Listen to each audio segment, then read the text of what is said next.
Hi, I'm Dinesh, and in 2006, I worked as a communications lead for a project at Malaysian Airlines. We were still issuing paper tickets at a time when most major airlines had already adopted e-ticketing. So it was announced that we would be launching a massive change program to replace all of our core systems. My job was to communicate this change to all 18,500 employees. You see, everyone was happy with the way things were. The systems they were using were 32 years old, but it worked for them and no one was looking to change things.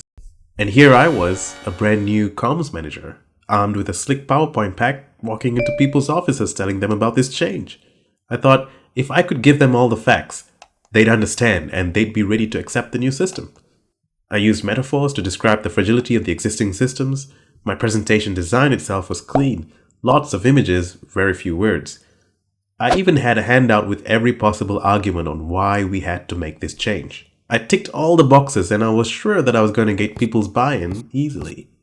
But to my surprise, I got burnt badly.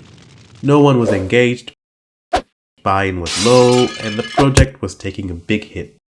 I needed help. So I started to look around for alternatives and I found Anecdote and the work they were doing with business stories. Stories? I wondered if that would help. So I flew from KL to Melbourne to attend one of their workshops, Storytelling for Leaders.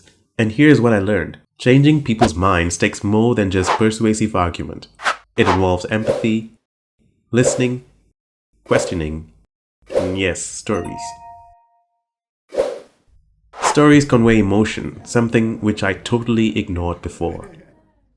I learned about story listening, that I could actually use people's shared experiences to help inspire them and others to take positive action.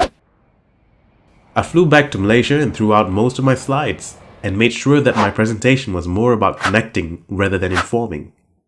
I began collecting and using stories from people in different parts of the business: cabin crew, baggage ramp handlers, departure control staff, call center operators.